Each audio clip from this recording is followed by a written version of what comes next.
this video is to help you with the lesson on range and outliers. Today's learning target is I can determine the range of a data set and I can identify outliers in a data set. We're going to do a warm-up.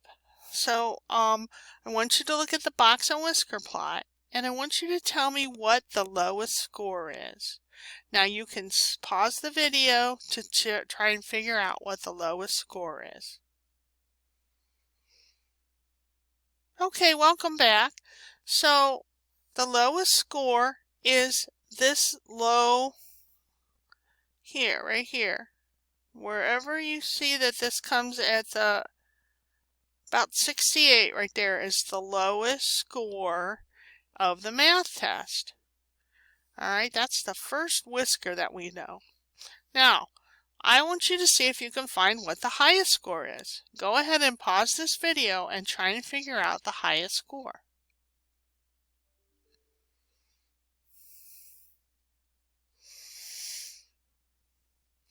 Okay, welcome back. If you picked this point here, which is about there, 98, you got it right. Remember, the box and whisker plot shows the lowest score, the lowest data point, and the highest data point, and then all the information in the middle is in the box. Today we're going to talk about a range, and our vocabulary word today for range is the difference between the maximum and the minimum value of a data set. So the highest number and the lowest number of a data set.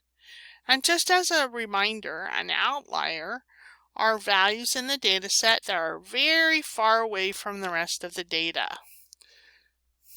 So remember that information. Now we had 5 important numbers that we needed to represent with a box plot. We have the smallest number of the data set, we have the largest number of the data set, we have the median of the whole data set, which is always inside the box. We call that Q2. The median of the first half of the data is Q1. And the median of the upper part of the data is Q3. This should be the upper. This is the upper half, the higher half.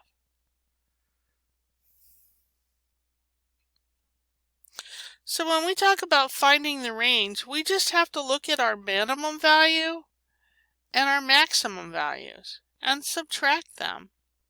So in this case of the data on this box plot, the highest value is 26 and the lowest value is 12. When we subtract those two numbers, we get 14, and that would be the range of our data set. 14. It's as simple as that. So don't let this confuse you. But what if the data isn't on a box plot? Well, then you have to find the largest and the smallest numbers. Sometimes it makes it easier to find those numbers if you put them in order from smallest to largest. But also sometimes you can just kind of look at this data set here, 10, 22, 21, 35, 14, 25, 29, and 17, and pick out the smallest number. The smallest number is 10, and the largest number then, I believe, is 29. Then we just subtract those to find the range. 29 minus 10 is 19, and you can always use your calculator to find these answers.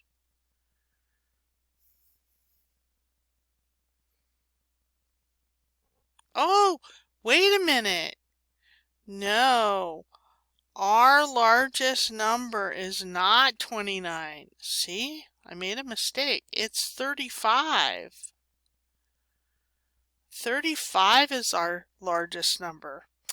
See what happens when you don't look carefully?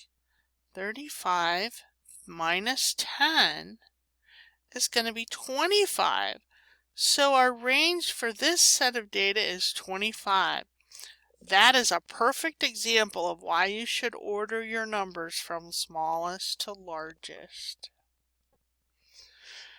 All right, now let's look at this data set. So let's be careful. It's not in the right order now, is it?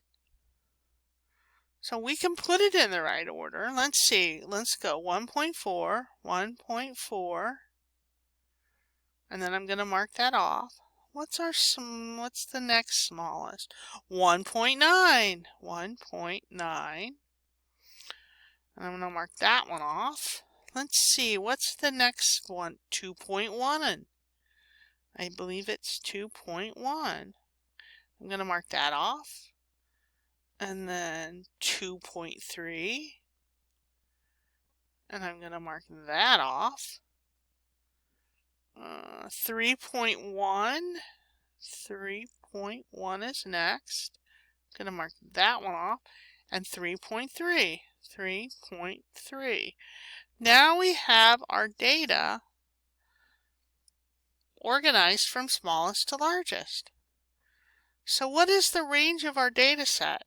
Well, our largest number is 3.3 right here. 3.3. And I'm going to subtract our lowest data point, which is this one, 1.4. Now I'm going to put that in my calculator. 3.3 minus 1.4, I believe I'll get 1.9. That's our range. That's the range of this data set. Oh, it's as simple as that. Let's try another one. Look, we have a dot plot. Well, now, do you remember how to read the dot plot? We can find the range of the dot plot by finding the smallest value and the largest value here, according to the dot plot. So remember that each one of these dots represents a piece of data. So we have, this dot plot shows the number of hours people exercised. So we had one person didn't exercise at all, 3 exercised 1 hour, 3 exercised 2 hours, 2 hours, 3 exercised 2 hours, and so on. So the lowest value that we have is a 0. And the highest number of hours some people exercised was 12. So that's our maximum is here, maximum, and our minimum is here. So we just have to subtract them. I can put it in my calculator, 12 minus 0, or I know that if I take nothing away, it's just going to be 12. So it doesn't matter which kind of a graph that we have, we can always find the data range if we know how to read our graphs. Now here's a box plot, box and whisker plot. What is the range of the data? You can pause the video right now and see if you can figure it out.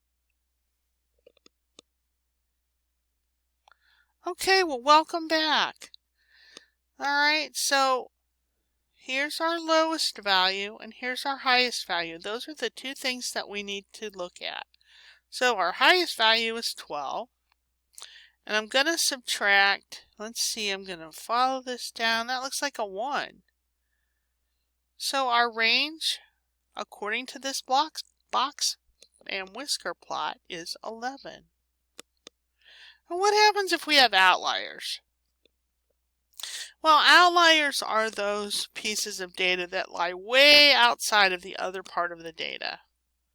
Okay, look at how all this data is clumped together. And then we have this one clear out here at like 9.5. They're way far away from the main group of the data. The outliers mess up all the rest of the data set. Okay, so remember, we've been talking about measures of center. That means we want to know where most of the data lies, or the most 50%, at least half of it. So this is going to be way outside, and it's going to mess up like your range, it's going to mess up your average, your median, everything. So when you talk about measures of center, outliers mess up the mean and the range the worst because just of the way they are. So what do we do about that? How can we describe data if we have those outliers? Well, you first find the range of the data set. And if the data has an obvious outlier, what is and how does it affect the range? So we're trying to figure out the best way to describe the spread of the data. Because, you know, it's kind of important because if you have an outlier, you have to say that in your report. You know, if you had, most everybody had 80% on the math test, but we had one person get 100 and we had one person get an F, then, you know, that's going to mess up your data, or we call that, it's going to skew your data, S-K-E-W. It's going to mess it up. So let's look at this data. It's in order from smallest to largest. We have 6, 12, 19, 22, 26, 27, 30, 31, 34, and 90. All right, what's the best way to describe this data set?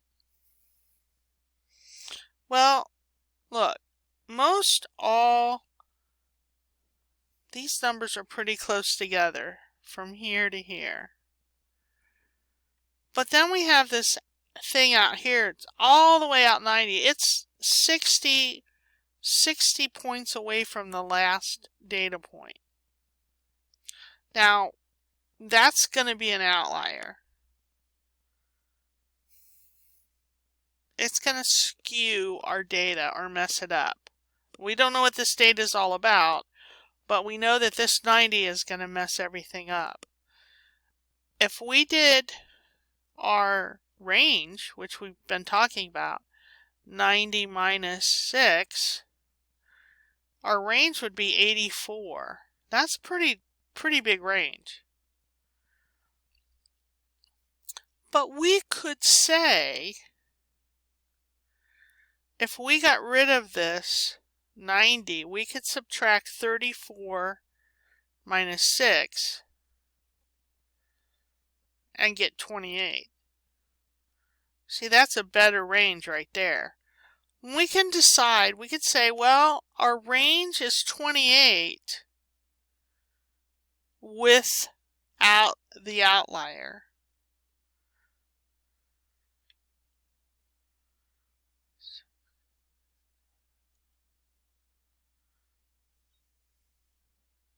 All right, here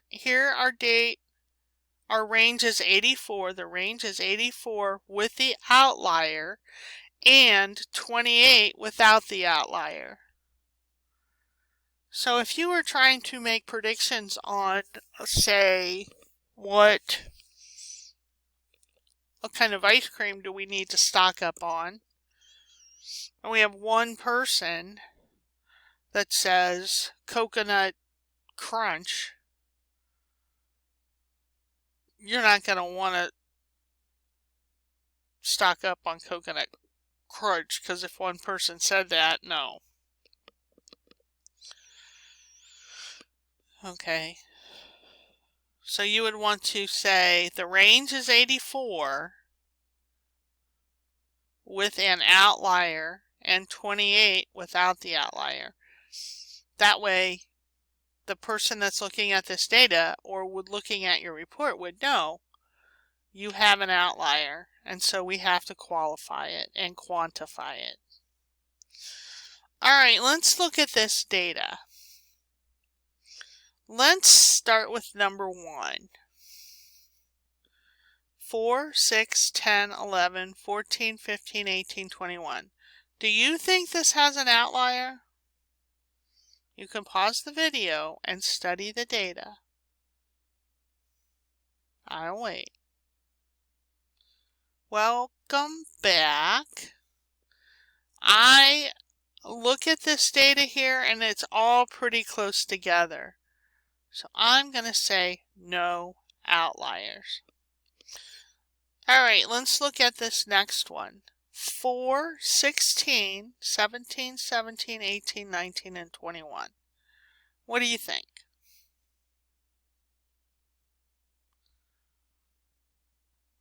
Oh, I'm looking at this. It's pretty clumped together there, but then I have this 4 hanging out there. I'm going to say there's one outlier.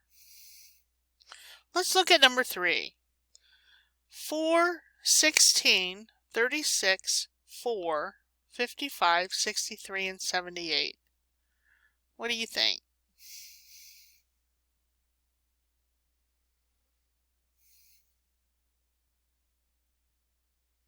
Well, I'm looking at that and I'm still thinking this 4.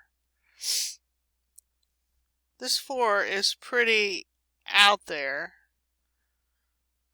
But everything else is pretty well spread out. So I'm going to say one outlier.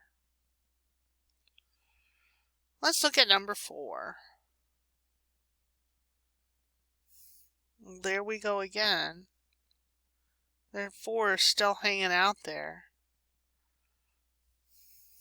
But now we have this 138 is way far away from the 63. So I'm still going to say my 4 is an outlier and my 138 is an outlier. So there's 2 outliers there. Let's look at number 5. Oh, this is definitely an outlier. We have 4, and then our next data is 55, 71, and then way out here is 138. I'm going to say there's 2 outliers there. Now let's look at number 6. Well,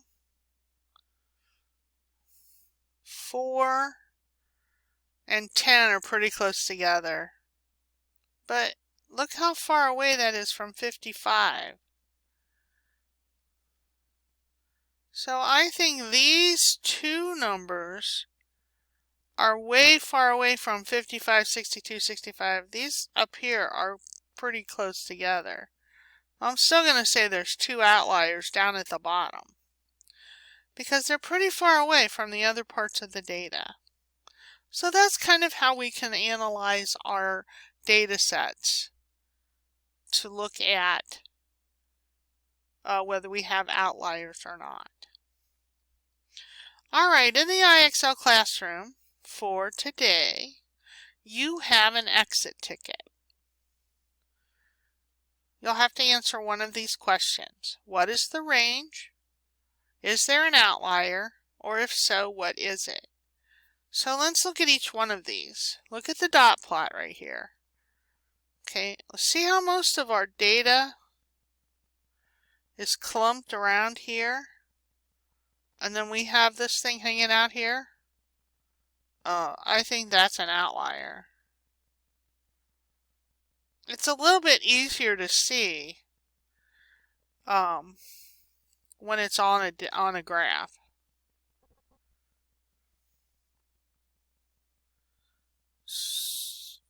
So what is the range of this data? Well, our highest value is 9. And our lowest value, see there's one little dot there at 9. There's 2 dots at 1. So there's our lowest value is 1. The range of this data set, if we subtract them, is 8. Alright, thank you for watching this video. Make sure you go to the exit ticket and fill in the question. And go ahead and take a break. We'll see you another day. Bye.